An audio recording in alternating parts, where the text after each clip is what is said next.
Hallelujah, ಸ್ತೋತ್ರ.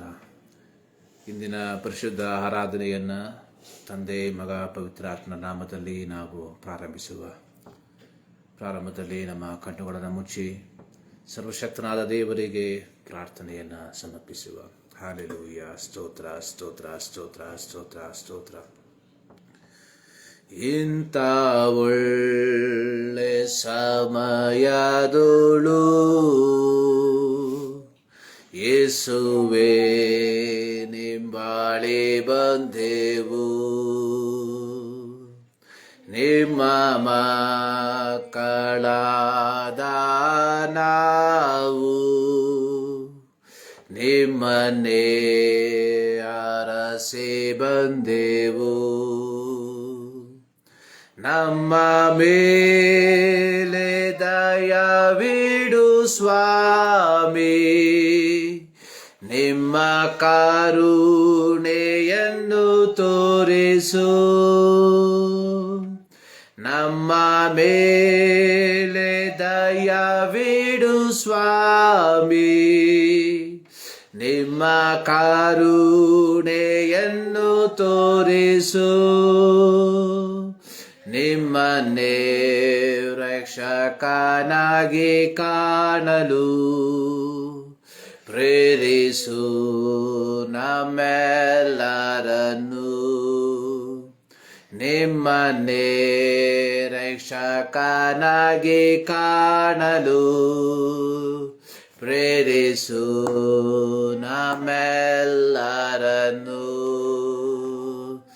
ಇಂಥ ಒಳ್ಳೆ ಸಮಯದೋಳು ಯೇಸುವೇ ನಿಂಬಾಳಿ ಬಂದೆವು, ನಿಮ್ಮ ಮಕ್ಕಳಾದ ನಾವು ನಿಮ್ಮನ್ನೇ ಅರಸಿ ಬಂದೆವು. ಪರಲೋಕದಲ್ಲಿರುವ ನಮ್ಮ ಪ್ರೀತಿಯ ತಂದೆಯಾದ ದೇವರೇ, ಈ ಮುಂಜಾನೆಯಲ್ಲಿ ಮತ್ತು ದಾವರ್ತಿ ನಿಮ್ಮನ್ನೇ ಅರಸಿ ನಾವು ನಿಮ್ಮ ಸನ್ನಿಧಾನಕ್ಕೆ ಸೇರಿ ಬಂದಿದ್ದೇವೆ. ಪರಲೋಕವು ನಿನ್ನ ಸಿಂಹಾಸನವು, ಭೂಮಿಯು ನಿನ್ನ ಪಾದಪೀಠವು. ನಿನ್ನ ಪಾದಪೀಠದ ಕೆಳಗೆ ನಿಮ್ಮ ಮಕ್ಕಳಾದ ನಾವು ಕರ್ತನೆ, ಈ ವಾರದ ಮೊದಲನೆಯ ದಿನದಲ್ಲೇ ಕರ್ತನೆ, ನಿಮ್ಮನ್ನು ಆರಾಧಿಸುವುದಕ್ಕೆ, ನಿಮ್ಮನ್ನು ಸ್ತುತಿಸುವುದಕ್ಕೆ, ನಿಮ್ಮನ್ನು ಮಹಿಮೆ ಪಡಿಸುವುದಕ್ಕೆ ನಮ್ಮ ಜೀವಿತದಲ್ಲಿ ಈ ಒಂದು ಅವಕಾಶವನ್ನು, ಸಂದರ್ಭವನ್ನು ಕೊಟ್ಟಿದ್ದಕ್ಕಾಗಿ ನಾವು ನಿಮಗೆ ಕೃತಜ್ಞತೆಯನ್ನು ಸಲ್ಲಿಸುವಂಥವರಾಗಿದ್ದೇವೆ. ಯೇಸುವೆ, ಇಂದಿನ ಆರಾಧನೆಯನ್ನು ಸಂಪೂರ್ಣವಾಗಿ ನಿಮ್ಮ ಹಸ್ತದ ಕೆಳಗೆ ಸಮರ್ಪಿಸುತ್ತೇವೆ. ನಾವು ಹಾಡುವಂತಹ ಹಾಡುಗಳು, ಓದುವಂತಹ ವಾಕ್ಯ, ಧ್ಯಾನ ಮಾಡುವಂತಹ ನಿಮ್ಮ ವಾಕ್ಯ ಎಲ್ಲದರ ಮೂಲಕವಾಗಿ ನಿಮ್ಮ ನಾಮ ಮಹಿಮೆ ಹೊಂದುವಂತೆ ಕೃಪೆ ಮಾಡೆಂಬುದಾಗಿ ಪ್ರಾರ್ಥಿಸುತ್ತೇವೆ. ಯೇಸುವೆ, ಈ ಮುಂಜಾನೆಯಲ್ಲಿ ನಮ್ಮ ಸಂಗಡ ನೀನು ಮಾತನಾಡು, ನಮ್ಮ ಸಂಗಡ ನೀನು ಒಡನಾಡಪ್ಪ. ಮರುಭೂಮಿಯಲ್ಲಿ ಇಸ್ರಾಯೇಲರಿಗೆ ಕರ್ತನೆ ಅನುದಿನದ ಮನ್ನವನ್ನು ಕೊಟ್ಟಂಥ ದೇವರು ನೀನು ಕರ್ತನೆ.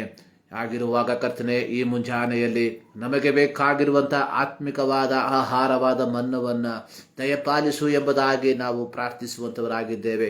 ನಮ್ಮನ್ನು ಸಂಪೂರ್ಣವಾಗಿ ನಿಮ್ಮ ಹಸ್ತದ ಕೆಳಗೆ ಒಪ್ಪಿಸಿಕೊಡ್ತಾ ಇದ್ದೇವೆ. ಈ ಆರಾಧನೆಯ ಆದಿಯಿಂದ ಅಂತ್ಯದವರೆಗೆ ನಿನ್ನ ಸಾನ್ನಿಧ್ಯವನ್ನು ನಾವು ಅನುಭವಿಸುವಂತೆ ಕೃಪೆ ಮಾಡು. ತ್ರಿಯೇಕ ದೇವರ ಸಾನ್ನಿಧ್ಯವನ್ನು ಕರ್ತನೆ ನಾವು ನಮ್ಮ ಜೀವಿತದಲ್ಲಿ ಕರ್ತನೆ ಅನುಭವಿಸುವಂತೆ ನೀನು ಕೃಪೆ ಮಾಡೆಂಬುದಾಗಿ ಪ್ರಾರ್ಥಿಸುತ್ತೇವೆ. ಮತ್ತು ದಾವರ್ತಿ ನಮ್ಮನ್ನು ಸಂಪೂರ್ಣವಾಗಿ ನಿಮ್ಮ ಕರಗಳಿಗೆ ಒಪ್ಪಿಸಿಕೊಡ್ತಾ ಇದ್ದೇವೆ. ಪ್ರಾರ್ಥನೆ ಕೇಳಿದ್ದಕ್ಕಾಗಿ ಸ್ತೋತ್ರ. ಎಲ್ಲ ಸ್ತುತಿ, ಘನ, ಮಾನ, ಮಹಿಮೆ ನಿಮಗೆ ಮಾತ್ರ ಸಮರ್ಪಿಸುತ್ತಾ ಎಲ್ಲ ನಮಗಾಗಿ ಜೀವ ಕೊಟ್ಟಂತ ಯೇಸು ಕ್ರಿಸ್ತನ ನಾಮದಲ್ಲಿ ಬೇಡಿ ಹೊಂದಿಕೊಳ್ಳುತ್ತೇವೆ ನಮ್ಮ ಪ್ರೀತಿಯ ತಂದೆಯೇ, ಆಮೇನ್. ಈ ಮುಂಜಾನೆಯಲ್ಲಿ ಮತ್ತು ದಾವರ್ತಿ ದೇವರ ಸನ್ನಿಧಾನದಲ್ಲಿ ದೇವರನ್ನ ಆರಾಧಿಸುವುದಕ್ಕೆ ದೇವರು ನಮ್ಮ ಜೀವಿತದಲ್ಲಿ ಈ ಒಂದು ಅವಕಾಶವನ್ನ, ಸಂದರ್ಭವನ್ನ ಕೊಟ್ಟಿರುವಾಗ ದೇವರನ್ನ ನಮ್ಮ ಹೃದಯದ ಅಂತರಾಳದಿಂದ ನಾವು ಆತನನ್ನ ಆರಾಧಿಸುವಂಥವರಾಗಿರಬೇಕು. ಕೀರ್ತನೆಗಳು 96ರಲ್ಲಿ ಬರೆದಿರುವಂಥದ್ದು, ಯೆಹೋವನಿಗೆ ಹೊಸ ಕೀರ್ತನೆಯನ್ನ ಹಾಡಿರಿ. ಅದರ 8ನೇ ವಾಕ್ಯದಲ್ಲಿ ಯೆಹೋವನ ನಾಮಕ್ಕೆ ಯೋಗ್ಯವಾದ ಘನವನ್ನ ಸಲ್ಲಿಸಿರಿ. ಅದರ 9ನೇ ವಾಕ್ಯದಲ್ಲಿ ಪರಿಶುದ್ಧತ್ವವೆಂಬ ಭೂಷಣದೊಡನೆ ಯೆಹೋವನಿಗೆ ನಮಸ್ಕರಿಸಿರಿ. 96ನೇ ಕೀರ್ತನೆಯಲ್ಲಿ ಪ್ರಾರಂಭದ ವಾಕ್ಯದಲ್ಲಿ ಯೆಹೋವನಿಗೆ ಹೊಸ ಕೀರ್ತನೆಯನ್ನ ಹಾಡಿರಿ ಎಂದು ಬರೆದಿದೆ. 8ನೇ ವಾಕ್ಯದ ಪ್ರಾರಂಭ ಭಾಗದಲ್ಲಿ ಯೆಹೋವನ ನಾಮಕ್ಕೆ ಯೋಗ್ಯವಾದ ಘನವನ್ನ ಸಲ್ಲಿಸಿರಿ. 9ನೇ ವಾಕ್ಯದಲ್ಲಿ ಪರಿಶುದ್ಧತ್ವವೆಂಬ ಭೂಷಣದೊಡನೆ ಯೆಹೋವನಿಗೆ ನಮಸ್ಕರಿಸಿರಿ ಎಂಬುದಾಗಿ. ಈ ಮುಂಜಾನೆಯಲ್ಲಿ ನಮ್ಮ ರಕ್ಷಕನು, ನಮ್ಮ ಒಡೆಯನು, ನಮ್ಮ ವಿಮೋಚಕನೂ ಆದಂತಹ ದೇವರನ್ನ, ಆತನ ನಾಮಕ್ಕೆ ಯೋಗ್ಯವಾದ ಘನವನ್ನ, ಅದರೊಟ್ಟಿಗೆ ಪರಿಶುದ್ಧನಾದ ದೇವರನ್ನ ಪರಿಶುದ್ಧತೆಯೊಂದಿಗೆ ಆತನನ್ನು ಆರಾಧಿಸುವುದಕ್ಕೆ ನಾವು ದೇವರ ಸನ್ನಿಧಾನಕ್ಕೆ ನಮ್ಮನ್ನೇ ಒಪ್ಪಿಸಿಕೊಡುವ. ಪಾಪಮಯವಾದ ಲೋಕದಲ್ಲಿ ನಾವು ಜೀವಿಸುವಂಥವರಾಗಿದ್ದೇವೆ. ಪಾಪದಿಂದ ತುಂಬಿರುವ ಈ ಲೋಕದಲ್ಲಿ ಒಂದು ಪವಿತ್ರವಾದ ಜೀವಿತವನ್ನ ಜೀವಿಸಬೇಕೆಂಬುದಾಗಿ ದೇವರು ನಮ್ಮಿಂದ ಎದುರು ನೋಡುವಂಥದ್ದಾಗಿದೆ. ಕಳೆದ ಒಂದು ವಾರದಲ್ಲಿ ನಮ್ಮ ಜೀವಿತದಲ್ಲಿ ಬಂದಿರುವಂತಹ ಎಲ್ಲ ಪಾಪಮಯವಾದಂತಹ ಸ್ವಭಾವಗಳನ್ನು ಈ ಮುಂಜಾನೆಯಲ್ಲಿ ದೇವರ ಸನ್ನಿಧಾನದಲ್ಲಿ ಅರಿಕೆ ಮಾಡಿ ಪವಿತ್ರತೆಯೊಂದಿಗೆ ಈ ದೇವರನ್ನ ಆರಾಧಿಸುವುದಕ್ಕೆ ನಮ್ಮನ್ನೇ ಸಿದ್ಧ ಮಾಡುವ. ನಮ್ಮ ದೋಷಗಳನ್ನು ಒಪ್ಪಿಕೊಳ್ಳುವುದಾದರೆ ಆತನು ಅದನ್ನು ಕ್ಷಮಿಸುವಂಥವನು ಎಂಬುದಾಗಿ ನೋಡುತ್ತೇವೆ. ದೋಷಗಳನ್ನು ಮರೆಮಾಡುವವನಿಗೆ ಶುಭ ಲಭಿಸದು ಎಂಬುದಾಗಿ ದೇವರ ವಾಕ್ಯದಲ್ಲಿ ಬರೆದಿರುವಂಥದ್ದನ್ನು ನಾವು ನೋಡುತ್ತೇವೆ. ದೇವರು ಪವಿತ್ರರು. ಆ ಪವಿತ್ರನಾದ ದೇವರನ್ನ ಪವಿತ್ರತೆಯಲ್ಲಿ ನಾವುಗಳು ಆರಾಧಿಸಬೇಕು ಎಂಬುದಾಗಿ ಆತನು ಬಯಸುವಂಥವನಾಗಿದ್ದಾನೆ. ಆತನು ಅಂಗೀಕರಿಸುವಂತಹ ಪ್ರಾರ್ಥನೆ, ಆತನು ಅಂಗೀಕರಿಸುವಂತಹ ಆರಾಧನೆ, ಅದು ಪೂರ್ಣಾಂಗವಾದಂತಹ ಪವಿತ್ರವಾದಂತಹ ಆರಾಧನೆಯಾಗಿರುವಂಥದ್ದಾಗಿದೆ. ಹಳೆಯ ಒಡಂಬಡಿಕೆಯಲ್ಲಿ ಯಜ್ಞವನ್ನು ಸಮರ್ಪಿಸುವಾಗ ಪೂರ್ಣಾಂಗವಾದಂಥದ್ದನ್ನು ಸಮರ್ಪಿಸುತ್ತಿದ್ದರು ಎಂಬುದಾಗಿ ನೋಡುತ್ತೇವೆ. ಆಗಿರುವಾಗ ಈ ಮುಂಜಾನೆಯಲ್ಲಿ ದೇವರ ಸನ್ನಿಧಾನದಲ್ಲಿ ದೇವರನ್ನ ಆರಾಧಿಸುವುದಕ್ಕೆ ನಾವು ಸೇರಿ ಬಂದಿರುವಾಗ ಪ್ರಪ್ರಥಮವಾಗಿ ನಾವು ಮಾಡಬೇಕಾಗಿರುವಂಥದ್ದು ನಮ್ಮ ಜೀವಿತವನ್ನು ಒಂದು ಸಾರಿ ದೇವರ ವಾಕ್ಯದೊಂದಿಗೆ ನೋಡುವಂಥದ್ದು. ನಮ್ಮ ಜೀವಿತದಲ್ಲಿ ಬಂದಿರುವಂತಹ ತಪ್ಪುಗಳನ್ನು, ಪಾಪಗಳನ್ನು ಆತನ ಸನ್ನಿಧಾನದಲ್ಲಿ ಅರಿಕೆ ಮಾಡುವಂಥದ್ದು. ನಮ್ಮ ನೋಟದಲ್ಲಿ, ನಮ್ಮ ಚಿಂತೆಯಲ್ಲಿ, ನಮ್ಮ ಆಲೋಚನೆಯಲ್ಲಿ, ನಮ್ಮ ಒಡನಾಟದಲ್ಲಿ ಅನೇಕ ವಿಧವಾದಂತಹ ಪಾಪಮಯವಾದಂತಹ ಸ್ವಭಾವಗಳು ಬಂದಿರುವಾಗ ಈ ಮುಂಜಾನೆಯಲ್ಲಿ ಪವಿತ್ರನಾದ ದೇವರ ಮುಂಭಾಗದಲ್ಲಿ ಆತನ ಸನ್ನಿಧಾನದಲ್ಲಿ ಆತನನ್ನು ಆರಾಧಿಸುವುದಕ್ಕೆ ನಾವು ಸೇರಿ ಬಂದಿರುವಾಗ ಪ್ರಪ್ರಥಮವಾಗಿ ನಾವು ಮಾಡಬೇಕಾಗಿರುವಂಥದ್ದು ನಮ್ಮನ್ನ ದೇವರ ಮುಂಭಾಗದಲ್ಲಿ ಸಮರ್ಪಿಸುವಂಥದ್ದು. ಪ್ರಾರಂಭದಲ್ಲಿ ಒಂದು ಹಾಡನ್ನ ಹಾಡಿ ದೇವರನ್ನ ಮಹಿಮೆಪಡಿಸುವ. ಹಲ್ಲೆಲೂಯಾ, ಸ್ತುತಿ ಮಾಡಿರಿ, ಯೇಸುವಿಗೆ ಸ್ತೋತ್ರ ಮಾಡಿರಿ. ಆ ಹಲ್ಲೆಲೂಯಾ, ಹಲ್ಲೆಲೂಯಾ, ಹಲ್ಲೆಲೂಯಾ ಎಂಬ ಹಾಡನ್ನ ಹಾಡಿ ದೇವರನ್ನ ಮಹಿಮೆಪಡಿಸುವ. ಹಲ್ಲೆಲೂಯಾ, ಸ್ತುತಿ ಮಾಡಿರಿ, ನಮ್ಮ ಯೇಸುವಿಗೆ ಸ್ತೋತ್ರ ಮಾಡಿರಿ. ಹಲ್ಲೆಲೂಯಾ, ಸ್ತುತಿ ಮಾಡಿರಿ, ನಮ್ಮ ಯೇಸುವಿಗೆ ಸ್ತೋತ್ರ ಮಾಡಿರಿ.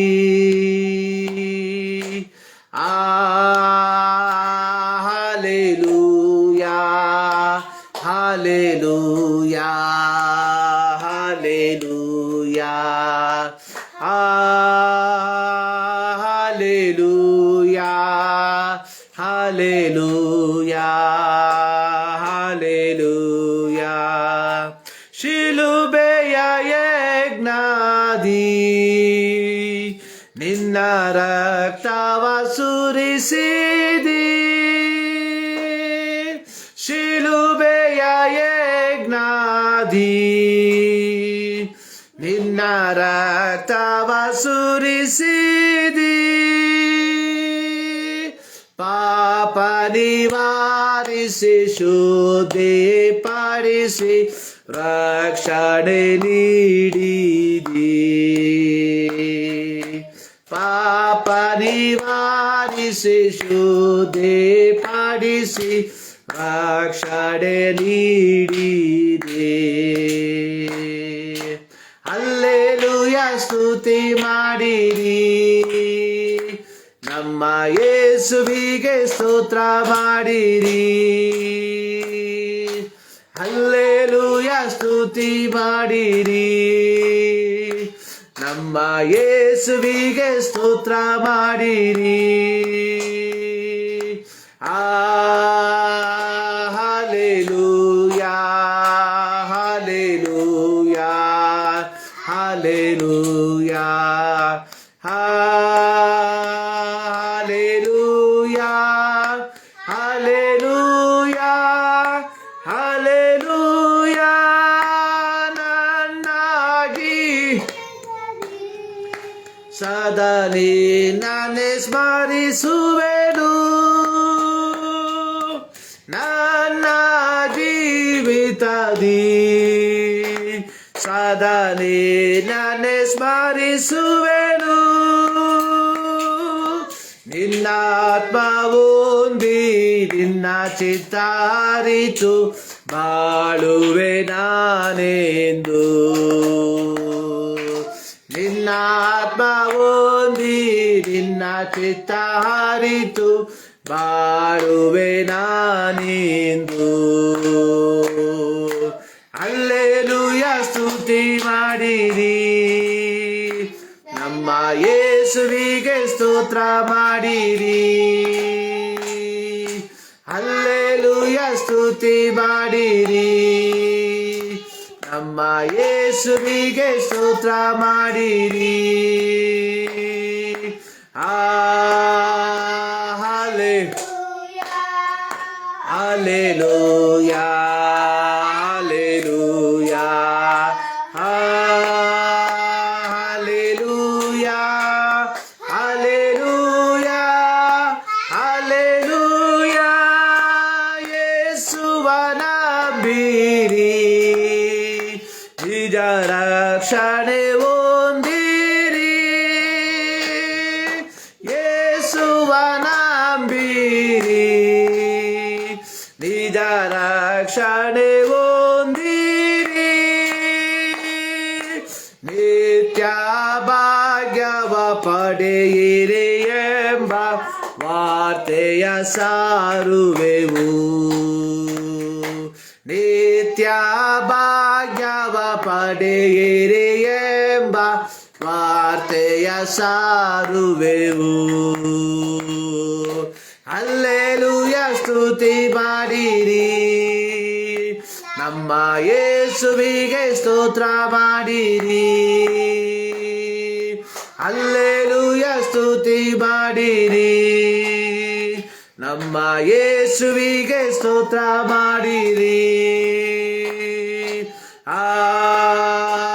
ಹಲ್ಲೆಲೂಯಾ, ಹಲ್ಲೆಲೂಯಾ, ಹಲ್ಲೆಲೂಯಾ,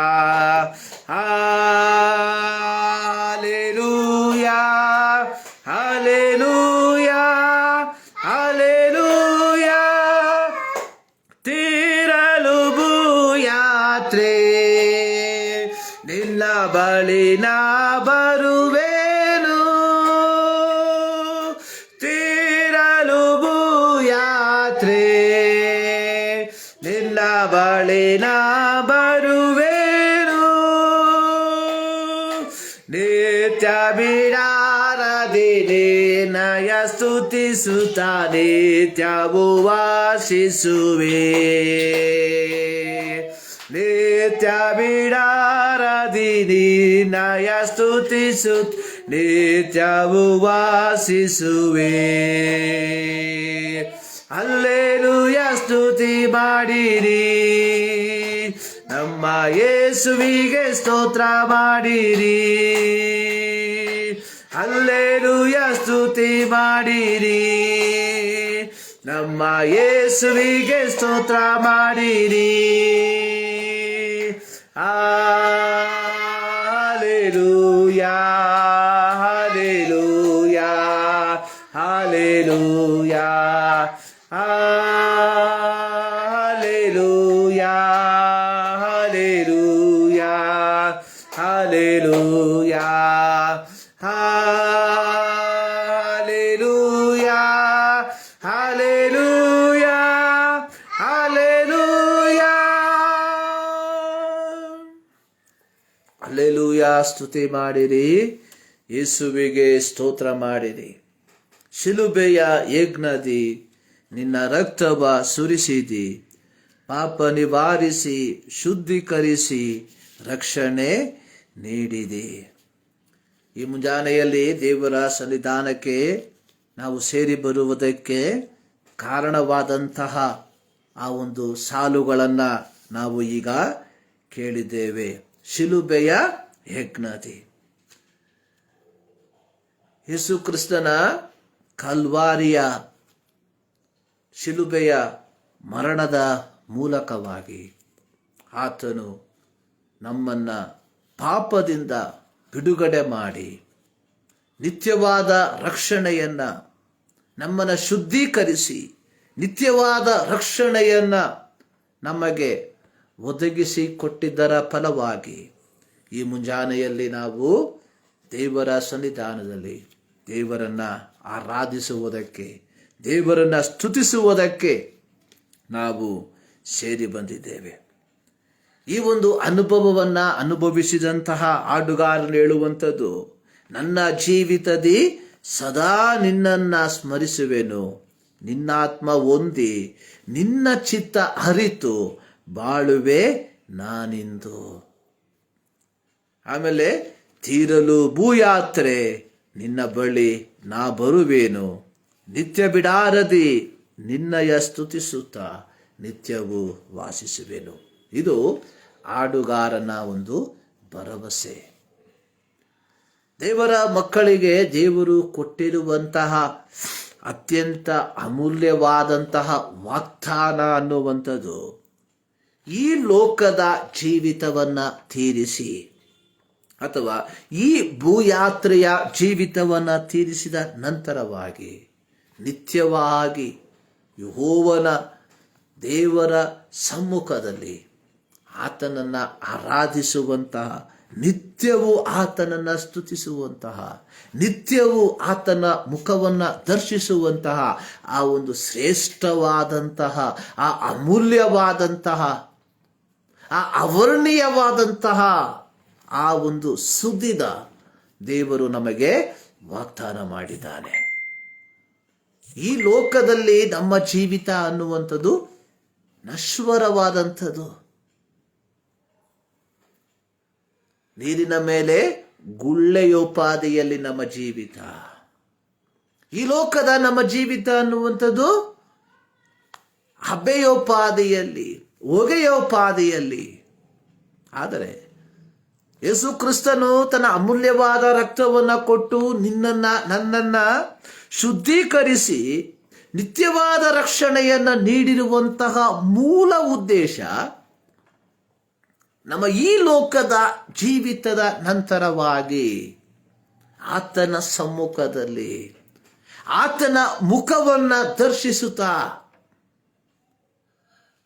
ಪೌಲನು ಹೇಳುವ ರೀತಿಯಲ್ಲಿ, ಈಗ ಕಂಚಿನ ದರ್ಪಣದಲ್ಲಿ ಎಂಬಂತೆ ನಾನು ಆತನನ್ನು ಕಾಣ್ತೇನೆ, ಆದರೆ ಮುಖಾಮುಖಿಯಾಗಿ ಕಾಣುವಂತಹ ಒಂದು ಸುದೀನವನ್ನ ದೇವರು ತನ್ನ ಮಕ್ಕಳಾದ ನಮಗೆ ಕೊಟ್ಟಿದ್ದಾನೆ. ನಾವು ಈ ಲೋಕದ ಆಸ್ತಿ ಅಂತಸ್ತಿಗೋಸ್ಕರವಾಗಿ, ಈ ಲೋಕದ ಜೀವಿತಕ್ಕೋಸ್ಕರವಾಗಿ ನಮ್ಮ ಸಮಯವನ್ನ, ನಮ್ಮ ದಿನವನ್ನ ವ್ಯಯ ಮಾಡುವಂಥವರಾಗಿದ್ದೇವೆ. ಪ್ರಿಯರೇ, ನಮ್ಮ ಮೂಲ ಉದ್ದೇಶ, ನಮ್ಮ ಮೂಲ ಗುರಿ ಅನ್ನುವಂಥದ್ದು ಈ ಲೋಕದ ವಿಚಾರದಲ್ಲಿ ಆಗಿರಬಾರದು. ನಮ್ಮ ಮೂಲ ಗುರಿ ನಿತ್ಯತ್ವವನ್ನ. ನಾವೆಲ್ಲರೂ ಬಾಯ್ಪಾಠ ಮಾಡಿರುವಂಥ ಒಂದು ವಚನ, ಯೋಹಾನ 3:16, ದೇವರು ಲೋಕದ ಮೇಲೆ ಎಷ್ಟೋ ಪ್ರೀತಿಯನ್ನು ಇಟ್ಟು ತನ್ನ ಒಬ್ಬನೇ ಮಗನನ್ನು ಕಳುಹಿಸಿಕೊಟ್ಟನು, ಆತನನ್ನು ನಂಬುವ ಒಬ್ಬರಾದರೂ ನಾಶವಾಗದೆ ಎಲ್ಲರೂ ನಿತ್ಯ ಜೀವವನ್ನ ಪಡೆಯಬೇಕೆಂದು. ಸಮಾರ್ಯ ಸ್ತ್ರೀಯೊಟ್ಟಿಗೆ ಯೇಸು ಸ್ವಾಮಿ ಮಾತನಾಡುವಾಗ, ನಾನು ಕೊಡುವಂತಹ ನೀರನ್ನ ಕುಡಿಯುವವನಿಗೆ ಎಂದಿಗೂ ನೀರಡಿಕೆಯಾಗುವುದಿಲ್ಲ, ಅದು ಮಾತ್ರವಲ್ಲ, ಅವನ ಹೊಟ್ಟೆಯೊಳಗಿಂದ ಜೀವಕರವಾದ ನದಿಯು ಹೊರಡುವವು ಎಂಬುದಾಗಿ. ಇಲ್ಲಿ ಯೇಸು ವಾಗ್ದಾನ ಮಾಡುವಂಥದ್ದು, ಯೇಸು ಸ್ವಾಮಿ ತನ್ನ ಐಹಿಕ ಸೇವೆಯಲ್ಲಿ ನಮಗೆ ವಾಗ್ದಾನ ಮಾಡಿರುವಂಥದ್ದು ಈ ಲೋಕಕ್ಕೆ ಸಂಬಂಧಪಟ್ಟಂತ ಯಾವ ವಿಚಾರಗಳು ಅಲ್ಲ. ಅದನ್ನು ನಾವು ಚೆನ್ನಾಗಿ ಅರ್ಥ ಮಾಡ್ಕೊಳ್ಬೇಕು. ಯೇಸು ನಮಗೆ ವಾಗ್ದಾನ ಮಾಡಿರುವಂಥದ್ದು ನಿತ್ಯ ಜೀವವನ್ನ ಮಾತ್ರ, ಎಟರ್ನಲ್ ಲೈಫ್. ಈ ನಿತ್ಯ ಜೀವವನ್ನ ನಾವು ಹೊಂದಿಕೊಳ್ಳಬೇಕಾದರೆ ಈ ಲೋಕದಲ್ಲಿ ನಾವು ದೈವಿಕವಾದ ಮಾರ್ಗದಲ್ಲಿ, ದೈವಿಕವಾದ ಪದ್ಧತಿಯಲ್ಲಿ ಜೀವಿಸುವಂತವರಾಗಿರಬೇಕು. ಇದು ಅನೇಕರು ಯೇಸು ಕ್ರಿಸ್ತನನ್ನ ಆರಾಧಿಸುವಂತಹ ಉದ್ದೇಶ ಈ ಲೋಕದಲ್ಲಿ ಹಲವು ವಿಧವಾದಂತಹ ಆಶೀರ್ವಾದಗಳನ್ನು ಪಡೆದುಕೊಂಡು ಅದರ ಮೂಲಕವಾಗಿ ತಮ್ಮ ಜೀವಿತವನ್ನು ಕೊನೆಗಾಣಿಸಬೇಕೆಂಬುದಾಗಿ. ಆದರೆ ಪ್ರಿಯರೇ, ಯೇಸು ಸ್ವಾಮಿ ನಮಗೆ ವಾಗ್ದಾನ ಮಾಡಿರುವಂಥದ್ದು ಒಂದು ನಿತ್ಯತ್ವವನ್ನ. ಯೋಹಾನನ ಸುವಾರ್ತೆ 14ನೇ ಅಧ್ಯಾಯದಲ್ಲಿ ಯೇಸು ಸ್ವಾಮಿ ತಾನು ಪರಲೋಕಕ್ಕೆ ತನ್ನ ಸೇವೆಯನ್ನ, ದೌತ್ಯವನ್ನ ಪೂರೈಸುವುದಕ್ಕಿಂತ ಮುಂಚಿತವಾಗಿ ತನ್ನ ಸಂಗಡ ಇದ್ದಂತಹ ಶಿಷ್ಯರಿಗೆ ಹೇಳಿರುವಂತಹ ಒಂದು ಮಾತು, ನಿಮ್ಮ ಹೃದಯವು ಕಳವಳಗೊಳ್ಳದೆ ಇರಲಿ. Let not your heart be trouble. We are trouble. Yesu ಸ್ವಾಮಿ ಮಾರ್ತಳಿಗೆ ಹೇಳಿರುವಂತಹ ಒಂದು ಮಾತು, ಮಾರ್ತಳೆ, ನೀನು ಅನೇಕ ವಿಚಾರಗಳ ಮೂಲಕವಾಗಿ ಗಲಿಬಿಲಿಗೊಂಡಿದ್ದೀಯಾ. We are troubled. ನಮಗೆ ಗಲಿಬಿಲಿ, ಮನೆಯ ವಿಚಾರದಲ್ಲಿ ಗಲಿಬಿಲಿ, ಆಸ್ತಿಯ ವಿಚಾರದಲ್ಲಿ ಗಲಿಬಿಲಿ, ಹಣದ ವಿಚಾರದಲ್ಲಿ ಗಲಿಬಿಲಿ, ವಿದ್ಯಾಭ್ಯಾಸದ ವಿಚಾರದಲ್ಲಿ ಗಲಿಬಿಲಿ. We are troubled. ಆದರೆ ಯೇಸು ಸ್ವಾಮಿ ಹೇಳುವಂಥದ್ದು, ನಿಮ್ಮ ಹೃದಯವು ಕಳವಳಗೊಳ್ಳದೆ ಇರಲಿ. ನಾನು ನನ್ನ ತಂದೆಯ ಮನೆಯಲ್ಲಿ ಬಹಳ ಬಿಡಾರಗಳಿವೆ. There is a many mansion in my father's house. So ನಾನು ಹೋಗಿ ಸ್ಥಳವನ್ನು ಸಿದ್ಧ ಮಾಡಿದ ಮೇಲೆ ಬಂದು ನಿಮ್ಮನ್ನು ಕರಕೊಂಡು ಹೋಗಿ ನನ್ನ ಬಳಿಗೆ ಸೇರಿಸಿಕೊಳ್ಳುವೆನು. 4ನೇ ವಾಕ್ಯ, ಯಾಕೆಂದರೆ ನಾನಿರುವ ಸ್ಥಳದಲ್ಲಿ ನೀವು ಸಹ ಇರಬೇಕು. ಯೇಸು ಸ್ವಾಮಿಯ ಈ ಲೋಕದ ದೌತ್ಯದ ಮೂಲ ಉದ್ದೇಶ ನಮ್ಮನ್ನ ಈ ಲೋಕದಲ್ಲಿ ಐಶ್ವರ್ಯವಂತರನ್ನಾಗಿ ಮಾಡುವಂಥದ್ದಲ್ಲ.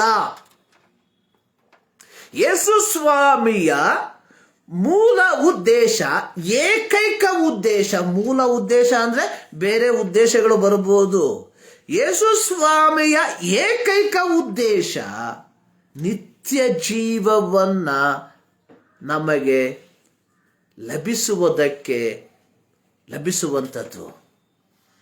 ಪ್ರಿಯರೇ, ಈ ಮುಂಜಾನೆಯಲ್ಲಿ ನಾವು ದೇವರ ಸನ್ನಿಧಾನಕ್ಕೆ ನಾವು ಸೇರಿ ಬಂದಿದ್ದೇವೆ. ಪೌಲನು ಹೇಳುವಂಥ ಒಂದು ಮಾತಿದೆ, ನಾನು ನನ್ನ ಓಟವನ್ನು ಕೊನೆಗಾಣಿಸಿದ್ದೇನೆ, ನಂಬಿಕೆಯನ್ನು ಕಾಪಾಡಿದ್ದೇನೆ, ಜೀವದ ಜಯಮಾಲೆ ನನಗೆ ಸಿದ್ಧವಾಗಿದೆ. ಸಾಧಾರಣವಾಗಿ ಯಾರಾದರೂ ಮರಣವನ್ನು ಅನುಭವಿಸಿದಂಥ ಮರಣದ ಮನೆಗಳಲ್ಲಿ ಈ ವಾಕ್ಯಗಳನ್ನು ನಾವು ಓದುವಂಥದ್ದನ್ನು ಹೆಚ್ಚಾಗಿ ಕೇಳಿದ್ದೇವೆ. ಆದರೆ ಜೀವದಿಂದಿರುವಂತಹ ನಾವುಗಳು ಪೌಲನೊಟ್ಟಿಗೆ ಸೇರಿ ಹೇಳುವುದಕ್ಕೆ ನಮಗೆ ಧೈರ್ಯವಿದೆಯಾ?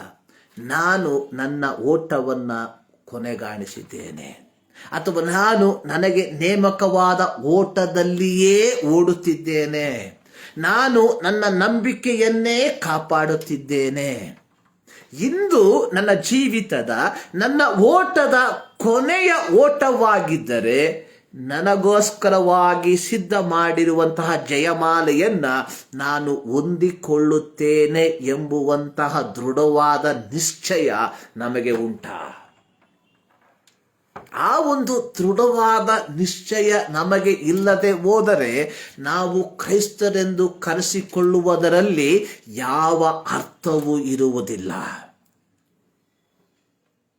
ಇಲ್ಲಿ ಹಾಡುಗಾರನು ಹಾಡುವಂಥದ್ದು, ತೀರಲು ಭೂಯಾತ್ರೆ ನಿನ್ನ ಬಳಿ ನಾ ಬರುವೇನು, ನಿತ್ಯ ಬಿಡಾರದೆ ನಿನ್ನಯ ಸ್ತುತಿಸುತ್ತ ನಿತ್ಯವೂ ವಾಸಿಸುವೆನು. ಆ ಒಂದು ಉದ್ದೇಶ, ಆ ಒಂದು ಗುರಿ ನಮ್ಮೆಲ್ಲರ ಗುರಿಯಾಗಿರಬೇಕು. ಸೊ ಈ ಮುಂಜಾನೆಯಲ್ಲಿ ಮತ್ತು ದಾವರ್ತಿ ದೇವರ ಸನ್ನಿಧಾನಕ್ಕೆ ನಾವು ಸೇರಿ ಬಂದಿದ್ದೇವೆ. ಪ್ರಿಯರೇ, ದೇವರು ನಮ್ಮನ್ನ ಈ ಲೋಕದಲ್ಲಿ ಇಟ್ಟಿರುವಂಥದ್ದು ಅನೇಕ ಪ್ರತ್ಯೇಕವಾದ ದೌತ್ಯವನ್ನ ಪೂರೈಸುವುದಕ್ಕೋಸ್ಕರವಾಗಿ. ನಾವು ನಿಜವಾಗಲೂ ಯಾವ ದೌತ್ಯಕ್ಕೋಸ್ಕರವಾಗಿ ದೇವರು ನಮ್ಮನ್ನ ಈ ಲೋಕದಲ್ಲಿ ಇಟ್ಟಿದ್ದಾನೆ ಎಂಬುವಂಥದ್ದನ್ನ ಮರೆತು ನಮ್ಮದೇ ಆದಂತಹ ದೌತ್ಯವನ್ನ, ನಮ್ಮದೇ ಆದಂತಹ ಗುರಿಯನ್ನ ಪೂರೈಸುವುದರಲ್ಲಿ ನಾವು ತಲ್ಲೀನರಾಗಿದ್ದೇವೆ. ಈ ಲೋಕದ ಒಬ್ಬ ಅಥ್ಲೆಟಿಕ್, ಒಬ್ಬ ಓಟಗಾರ ಓಡುವುದಕ್ಕೆ ಅವರಿಗೆ ಒಂದು ಟ್ರ್ಯಾಕ್ ಅನ್ನ, ಒಂದು ಹಾದಿಯನ್ನ ಇಟ್ಟಿರ್ತಾರೆ. ಆ ಒಂದು ಹಾದಿಯಲ್ಲಿ ಓಡಿದರೆ ಮಾತ್ರ ಅವನಿಗೆ ವಿಜಯವನ್ನ ಹೊಂದಿಕೊಳ್ಳುವುದಕ್ಕೆ ಸಾಧ್ಯವಾಗ್ತದೆ. ಸೊ ಅದೇ ರೀತಿ ಪ್ರತಿ ದೇವರ ಮಕ್ಕಳಿಗೆ ಪ್ರತ್ಯೇಕವಾಗಿ ಯೇಸು ಸ್ವಾಮಿಯನ್ನ ಅಂಗೀಕರಿಸಿ ಆತನ ಮೂಲಕವಾಗಿ ಪಾಪ ಕ್ಷಮಾಪಣೆಯನ್ನು ಪಡೆದುಕೊಂಡು ಆತನ ಮೂಲಕವಾಗಿ ರಕ್ಷಣೆಯನ್ನ, ನಿತ್ಯ ಜೀವವನ್ನ ಬಾಧ್ಯಸ್ಥವಾಗಿ ಹೊಂದಿಕೊಂಡಿರುವಂತಹ ನಾವುಗಳು ಸಹ ಈ ಲೋಕದಲ್ಲಿ ಕೆಲವು ದೌತ್ಯಗಳನ್ನ ದೇವರು ನಮಗೆ ಕೊಟ್ಟಿರುವಂಥದ್ದಾಗಿದೆ. ಆ ದೌತ್ಯಗಳನ್ನ ನಾವು ಪೂರೈಸುತ್ತಿದ್ದೇವಾ ಅಥವಾ ಆ ಒಂದು ದೌತ್ಯದಲ್ಲಿ ನಾವು ಜೀವಿಸುತ್ತಿದ್ದೇವಾ ಎಂಬುವಂತಹ ಒಂದು ಪ್ರಶ್ನೆಯನ್ನ ನಮಗೆ ನಾವು ಕೇಳಿಕೊಳ್ಳುವಂಥದ್ರಲ್ಲಿ ಕೇಳಿಕೊಳ್ಳುವಂತವರಾಗಿರಬೇಕು ಎಂಬುದಾಗಿ ನಾನು ನೆನೆಸ್ತೇನೆ. ಒಬ್ಬ ಕ್ರೈಸ್ತನಿಗೆ ಈ ಲೋಕದಲ್ಲಿ ದೇವರು ಕೊಟ್ಟಿರುವಂತಹ ಅನೇಕ ದೌತ್ಯಗಳಿವೆ. ಪ್ರಿಯರೇ, ದೇವರು ನನ್ನನ್ನ ಕರೆದಿರುವಂಥದ್ದು ಒಂದು ಧಾರ್ಮಿಕ ವ್ಯಕ್ತಿಯಾಗಿ ಜೀವಿಸಿ ಧಾರ್ಮಿಕತೆಯ ಮೂಲಕವಾಗಿಯೇ ನಮ್ಮ ಜೀವಿತವನ್ನ ಕೊನೆಗಾಣಿಸುವುದಕ್ಕೋಸ್ಕರವಾಗಿ ಅಲ್ಲ. ಬದಲಾಗಿ ದೇವರು ನನ್ನನ್ನ ಈ ಲೋಕದಲ್ಲಿ ಇಟ್ಟಿರುವಂಥದ್ದು ಈ ಸಮಾಜಕ್ಕೆ ದೇವರು ಸೃಷ್ಟಿಸಿರುವಂತಹ ಸೃಷ್ಟಿಗೆ ಒಂದು ಆಶೀರ್ವಾದವಾಗಿ ಮಾರ್ಪಡಬೇಕೆಂಬುದಾಗಿ. ದೇವರು ಆದಾಮನನ್ನ ಅವ್ವಳನ್ನ ಸೃಷ್ಟಿ ಮಾಡಿ ಅವರನ್ನ ಏದೇನ್ ತೋಟದಲ್ಲಿ ಇಟ್ಟಂತಹ ಸಂದರ್ಭದಲ್ಲಿ ಯೆಹೋವನು ಆದಾಮನಿಗೆ ಹೇಳಿರುವಂತಹ ಒಂದು ಮಾತು, ನೀನು ಈ ತೋಟವನ್ನು ಕಾಯಬೇಕು ಎಂಬುದಾಗಿ.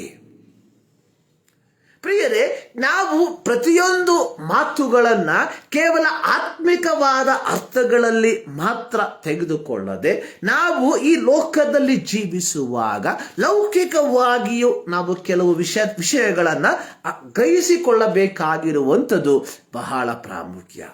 ದೇವರು ಆದಾಮನಿಗೆ ಹೇಳುವಂಥದ್ದು, ನೀನು ಈ ತೋಟವನ್ನು ಕಾಯಬೇಕು ಎಂಬುದಾಗಿ. ಅಂದರೆ ಈ ದೇವರು ಸೃಷ್ಟಿಸಿದಂತಹ ಸೃಷ್ಟಿಯನ್ನ ಕಾಯುವಂತಹ ಒಂದು ಜವಾಬ್ದಾರಿಯನ್ನ ಸರ್ವಶಕ್ತನಾದ ದೇವರು ತನ್ನ ಮೊದಲ ಸೃಷ್ಟಿಯಾದಂತಹ ಆದಾಮನಿಗೆ ಆತನು ಕೊಟ್ಟದ್ದಾಗಿ ನಾವು ನೋಡುವಂತವರಾಗಿದ್ದೇವೆ.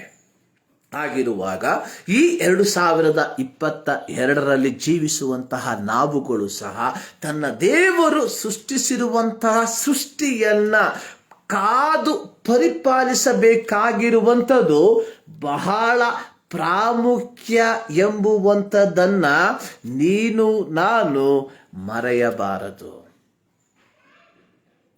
ಕೀರ್ತನೆ 19 ಅದರ 1ನೇ ವಾಕ್ಯದಲ್ಲಿ ಈ ರೀತಿಯಾಗಿ ಬರೆದಿರುವಂಥದ್ದನ್ನು ನಾವು ನೋಡುತ್ತೇವೆ. ಕೀರ್ತನೆಗಳ ಪುಸ್ತಕ 19ನೇ ಅಧ್ಯಾಯ, ಆಕಾಶವು ದೇವರ ಪ್ರಭಾವವನ್ನ ಪ್ರಚುರಪಡಿಸುತ್ತದೆ, ಗಗನವು ಆತನ ಕೈ ಕೆಲಸವನ್ನ ತಿಳಿಸುತ್ತದೆ, ದಿನವು ದಿನಕ್ಕೆ ಪ್ರಕಟಿಸುತ್ತಿರುವುದು, ರಾತ್ರಿಯು ರಾತ್ರಿಗೆ ಅರುಹುತ್ತಿರುವುದು. ಅಂದರೆ ಇಲ್ಲಿ ದೇವರ ಸೃಷ್ಟಿಗಳು ದೇವರನ್ನ ಸ್ತುತಿಸುವಂಥದ್ದನ್ನ ನಾವು ನೋಡುತ್ತೇವೆ. ಆ ರೀತಿ ಆಗಿರುವಾಗ ದೇವರ ಸೃಷ್ಟಿಗಳಾದ ನಾವು ದೇವರನ್ನ ಸ್ತುತಿಸುವುದರ ಸಂಗಡ ದೇವರ ಸೃಷ್ಟಿಗಳನ್ನ ಸಂರಕ್ಷಿಸಬೇಕಾಗಿರುವಂಥದ್ದು ನಮ್ಮೆಲ್ಲರ ಆದ್ಯ ಕರ್ತವ್ಯ. ಪ್ರಿಯರೇ, ನಾವೆಲ್ಲರೂ ಮನೆಗಳಲ್ಲಿ ವಾಸ ಮಾಡುವಂಥವರು. ನಮಗೆ ಸ್ವಂತವಾಗಿ ಮನೆಗಳು ಇರಬಹುದು ಅಥವಾ ಬಾಡಿಗೆಗಳಲ್ಲಿ ವಾಸ ಮಾಡುವಂಥವರು ಆಗಿರಬಹುದು. ಆದರೂ ಯಾವುದೇ ಆದರೂ ನಾವೆಲ್ಲರೂ ನಮ್ಮ ನಮ್ಮ ಮನೆಗಳಲ್ಲಿ ವಾಸ ಮಾಡುವಂಥವರು. ಸೊ ನಾವು ನಮ್ಮ ಮನೆಗಳನ್ನು ಅಥವಾ ನಮ್ಮ ಮನೆಯ ಪರಿಸರಗಳನ್ನು ಯಾವ ರೀತಿಯಾಗಿ ಶುಚಿಯಾಗಿ ಇಟ್ಟುಕೊಳ್ಳುತ್ತೇವೋ ಅದೇ ರೀತಿ ದೇವರ ಸೃಷ್ಟಿಯಾದಂತಹ ಈ ಪ್ರಪಂಚವನ್ನು ಸಹ ಶುಚಿಯಾಗಿ ಇಟ್ಟುಕೊಳ್ಳಬೇಕಾಗಿರುವಂಥದ್ದು ನಮ್ಮೆಲ್ಲರ ಆದ್ಯ ಕರ್ತವ್ಯ. ಅನೇಕ ಸಂದರ್ಭಗಳಲ್ಲಿ ಇದನ್ನು ನಾವು ಮರೆತು ಕೇವಲ ಧಾರ್ಮಿಕ ವಿಚಾರಗಳಲ್ಲಿ ಮಾತ್ರ ನಾವು ನಮ್ಮ ಗಮನವನ್ನು, ನಮ್ಮ ಸಮಯವನ್ನು ಬೇರ್ಪಡಿಸುವಂಥವರಾಗಿದ್ದೇವೆ. ದೇವರು ಆದಿಕಾಂಡ 1ನೇ ಅಧ್ಯಾಯದಲ್ಲಿ ನಾವು ನೋಡುವಂಥದ್ದು, ಆದಿಯಲ್ಲಿ ದೇವರು ಆಕಾಶವನ್ನ ಭೂಮಿಯನ್ನ ಉಂಟು ಮಾಡ್ದ ಎಂಬುದಾಗಿ. ಅಂದರೆ ಮನುಷ್ಯನನ್ನ ನಮ್ಮನ್ನ ಸೃಷ್ಟಿಸುವುದಕ್ಕಿಂತ ಮುಂಚಿತವಾಗಿ ದೇವರು ಸೃಷ್ಟಿಸಿರುವಂಥದ್ದಾಗಿದೆ ಈ ಒಂದು ಭೂಮಿ. ದೇವರ ಸೃಷ್ಟಿಯಾದಂತಹ ಭೂಮಿಯನ್ನ ನಾವು ಸಂರಕ್ಷಿಸದೆ ಹೋದರೆ ಯಾರು ಇದನ್ನು ಸಂರಕ್ಷಿಸುತ್ತಾರೆ? ಪ್ರಿಯರೇ, ಈ ಒಂದು ವಿಚಾರವನ್ನು ನಾವು ಕೂಲಂಕುಷವಾಗಿ ಯೋಚಿಸಬೇಕಾಗಿರುವಂಥದ್ದು ಬಹಳ ಪ್ರಾಮುಖ್ಯವಾಗಿದೆ. ಅಂದರೆ ದೇವರ ಸೃಷ್ಟಿಯಲ್ಲಿ ಪ್ರತಿಯೊಬ್ಬ ಕ್ರೈಸ್ತನ ಕರ್ತವ್ಯ ಏನಾಗಿದೆ?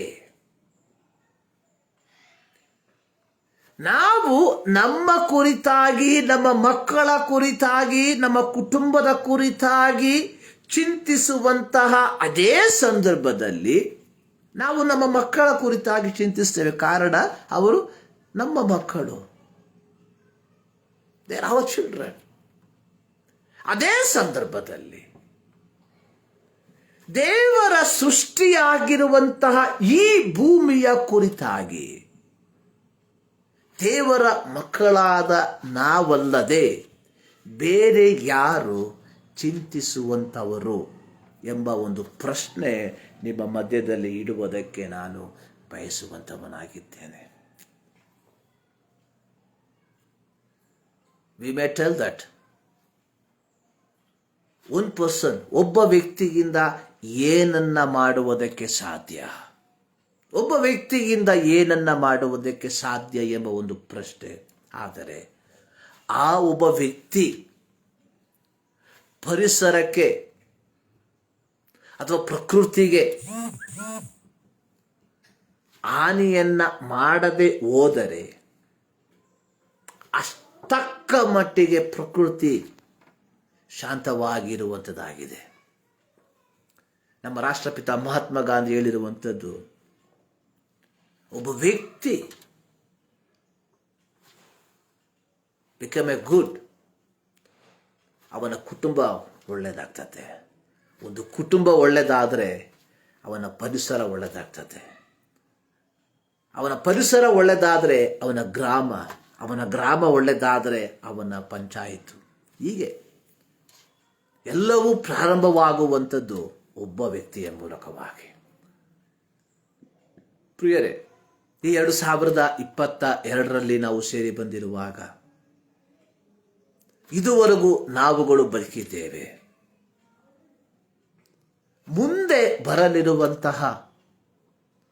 ಮುಂದೆ ಹುಟ್ಟಲಿರುವಂತಹ ಮಕ್ಕಳಿಗೆ ನಾವು ಬಿಟ್ಟು ಹೋಗುವಂತಹ ಪ್ರಕೃತಿ ಅದು ಯಾವ ರೀತಿಯಾಗಿರುತ್ತದೆ ಎಂಬ ಒಂದು ಪ್ರಶ್ನೆ ಈ ಮುಂಜಾನೆಯಲ್ಲಿ ನಿಮ್ಮ ಮಧ್ಯದಲ್ಲಿ ನಾನು ಇಡುವುದಕ್ಕೆ ಬಯಸುವಂತವನಾಗಿದ್ದೇನೆ. We want to enjoy. ನಾವು ಎಲ್ಲವನ್ನ ಅನುಭವಿಸಬೇಕೆಂಬುದಾಗಿ ಬಯಸುವಂಥವರು. ಆದರೆ ಬರಲಿರುವಂತಹ ಸಂತತಿಗಳಿಗೆ, ಬರಲಿರುವಂತಹ ತಲೆಮಾರುಗಳಿಗೆ ಏನು ಇರಲಿದೆ ಎಂಬುವಂಥದ್ದನ್ನ ನಾವು ಯೋಚಿಸುವುದಿಲ್ಲ. ಕೆಲವು ಹಾಡುಗಳು ಸ್ವಚ್ಛಂದವಾಗಿರುವಂತಹ ನೀರನ್ನ ಕುಡಿದು ಅವುಗಳ ಹೊಟ್ಟೆ ತುಂಬಿದ ನಂತರವಾಗಿ ಕಾಲುಗಳಿಂದ ಆ ಹರಿಯುವ ನೀರನ್ನ ಗಲೀಜು ಮಾಡಿಬಿಡ್ತದೆ. ಸೊ ಇದರ ಫಲವಾಗಿ ಹಿಂದೆ ಕಾಯುವಂತಹ ಹಾಡುಗಳಿಗೆ ನೀರನ್ನ ಕುಡಿಯುವುದಕ್ಕೆ ಸಾಧ್ಯವಾಗದೆ ಬಾಯಾರಿಕೆಯಿಂದ ಅವು ನೀರನ್ನು ಹರಸಿ ಹೊರಟು ಹೋಗ್ತದೆ. ಸೊ ನಮ್ಮ ಜೀವಿತ ಅನ್ನುವಂಥದ್ದು ಅದೇ ಒಂದು ಮಾರ್ಗದಲ್ಲಿ ಇದೆ ಎಂದರೆ ತಪ್ಪಾಗಲಾರದು. ನಾವು ಪ್ರಕೃತಿಯಿಂದ ಸಿಕ್ಕುವಂತಹ ಎಲ್ಲ ಆಶೀರ್ವಾದಗಳನ್ನು ಹೊಂದಿಕೊಂಡು ಮತ್ತೆ ಮತ್ತೆ ಅದನ್ನು ಪಡೆಯುವಂತಹ ಆ ಒಂದು ಕಾರ್ಯದಲ್ಲಿ ಮಗ್ನರಾಗಿ ಬರಲಿಕ್ಕಿರುವ ಸಂತತಿಗಳಿಗೆ ಏನನ್ನು ಸಹ ಬಿಟ್ಟು ಹೋಗುವುದಕ್ಕೆ ಆಗದೇ ಇರುವಂಥದ್ದನ್ನು ನಾವು ನೋಡುತ್ತೇವೆ. ಪ್ರತಿಯೊಬ್ಬ ದೇವರ ಮಗನು, ಪ್ರತಿಯೊಬ್ಬ ದೇವರ ಮಕ್ಕಳು ನಿಮ್ಮ ಕೊಡುಗೆ ಪ್ರಕೃತಿಗೆ ಏನಾಗಿದೆ ಎಂಬುವಂತಹ ಒಂದು ಪ್ರಶ್ನೆಯನ್ನ ಕೇಳಿಕೊಳ್ಳಬೇಕಾಗಿರುವಂಥದ್ದು ಬಹಳ ಸಮಂಜಸ. ನಾವು ಕೇಳ ಬಯಸುವಂತಹ ದೇವರ ವಾಕ್ಯ, ನಾವು ಕೇಳ ಬಯಸುವಂತಹ ಪ್ರಸಂಗಗಳು ನನಗೆ ಯಾವ ರೀತಿಯಾಗಿ ಆಶೀರ್ವಾದಗಳು ಲಭಿಸುತ್ತದೆ ಎಂಬುದಾಗಿ ಹೊರತು ನಾನು ಯಾವ ರೀತಿಯಾಗಿ ದೇವರ ಸೃಷ್ಟಿಗೆ ಒಂದು ಆಶೀರ್ವಾದವಾಗಿ ಮಾರ್ಪಡುತ್ತೇನೆ ಎಂಬುದಾಗಿ ಅಲ್ಲ. ಪ್ರಿಯರೇ, ನಾವು ದೇವರಿಂದ ಆಶೀರ್ವಾದಗಳನ್ನು ಎದುರು ನೋಡುವಂತಹ ಸಂದರ್ಭದಲ್ಲಿ ನಾವುಗಳು ಸಹ ದೇವರ ಸೃಷ್ಟಿಯಾದಂತಹ ಈ ಪ್ರಕೃತಿಗೆ ಒಂದು ಆಶೀರ್ವಾದವಾಗಿರಬೇಕೆಂಬುದಾಗಿ ದೇವರು ಬಯಸುವಂತವನಾಗಿದ್ದಾನೆ.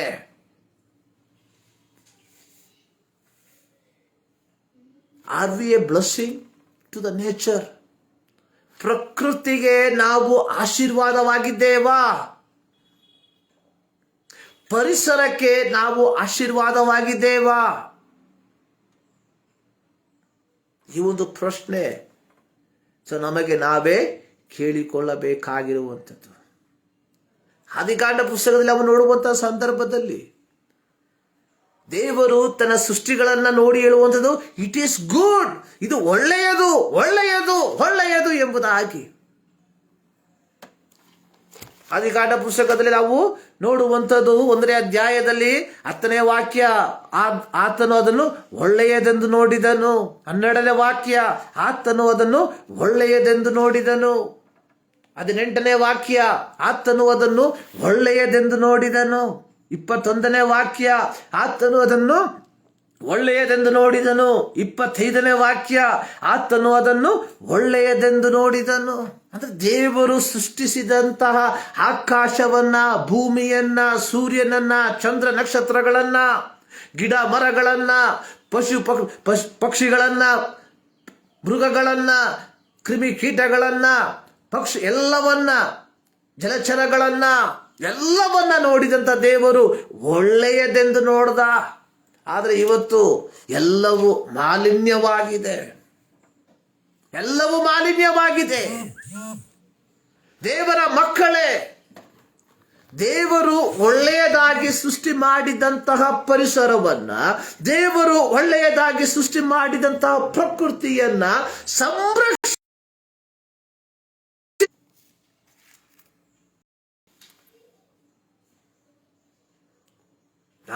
ನಾವು ಉಸಿರಾಡುವಂತಹ ಗಾಳಿ ಅದು ಸಹ ಮಾಲಿನ್ಯದಿಂದ ತುಂಬಿದೆ. ನಾವು ಕುಡಿಯುವಂತಹ ನೀರು ಮಾಲಿನ್ಯದಿಂದ ತುಂಬಿದೆ. ನಮ್ಮ ಪರಿಸರ, ನಮ್ಮ ಪ್ರಕೃತಿ ಮಾಲಿನ್ಯವಾಗಿದೆ. ಹೀಗಿರುವಾಗ ದೇವರ ಮಕ್ಕಳಾದ ನಾವು ನಮ್ಮ ಜವಾಬ್ದಾರಿಯನ್ನ ಅರಿತು, ದೇವರು ನಮಗೆ ಸ್ವಚ್ಛಂದವಾಗಿ ಉಂಟು ಮಾಡಿದ ಪ್ರಕೃತಿಗೆ ನಮ್ಮ ಕೊಡುಗೆ ಏನೆಂಬುದಾಗಿ ನಾವು ಒಂದು ಸಾರಿ ಯೋಚಿಸುವಂಥದ್ದು ಬಹಳ ಮುಖ್ಯ. ಪ್ರಿಯರೇ, ಬ್ಲೆಸ್ಸಿಂಗ್ ಇಸ್ ಗುಡ್, ಆಶೀರ್ವಾದ ಒಳ್ಳೆಯದು. ಆದರೆ ಅದನ್ನು ಅನುಭವಿಸುವುದಕ್ಕೆ ನಾವೇ ಇಲ್ಲದೆ ಹೋದರೆ ಆಶೀರ್ವಾದದಿಂದ ಏನು ಪ್ರಯೋಜನ? ನಿಮ್ಮ ಮಕ್ಕಳಿಗಾಗಿ, ನಿಮ್ಮ ಮೊಮ್ಮಕ್ಕಳಿಗಾಗಿ ಆಸ್ತಿ ಅಂತಸ್ತುಗಳನ್ನು ಶೇಖರಿಸುವಂಥದ್ದು ಒಳ್ಳೆಯದೇ. ಆದರೆ ಅದನ್ನು ಅನುಭವಿಸುವುದಕ್ಕೆ ಅವರೇ ಇಲ್ಲದೆ ಹೋದರೆ ನಿನ್ನ ಸಂಪಾದನೆಯಿಂದ ಯಾರಿಗೆ ಏನು ಪ್ರಯೋಜನ? Always we have to ask this question to us. When we grab, ಎಲ್ಲವನ್ನ ಪಡೆದುಕೊಳ್ಳುವುದಕ್ಕೆ ನಾವು ಪ್ರಯಾಸ ಪಡುವಾಗ ಈ ಒಂದು ಪ್ರಶ್ನೆ ನಮ್ಮಲ್ಲಿರಲಿ. ಇದನ್ನ ಅನುಭವಿಸುವುದಕ್ಕೆ ನಾನಾಗಲಿ ನನ್ನ ಸಂತತಿಯಾಗಲಿ ಇಲ್ಲದೆ ಹೋದರೆ ನನ್ನ ಪ್ರಯಾಸದಿಂದ ಯಾರಿಗೆ ಏನು ಪ್ರಯೋಜನ? ಈ ಮುಂಜಾನೆಯಲ್ಲಿ ಎವ್ರಿ ಬಿಲೀವರ್, ಪ್ರತಿಯೊಬ್ಬ ದೇವರ ಮಗನು ಪರಿಸರದ ಕುರಿತಾಗಿ ತನ್ನ ಜವಾಬ್ದಾರಿಯನ್ನ ಅರಿತು ಬಾಳುವಂಥದ್ದೇ ಶ್ರೇಷ್ಠವಾದದ್ದು.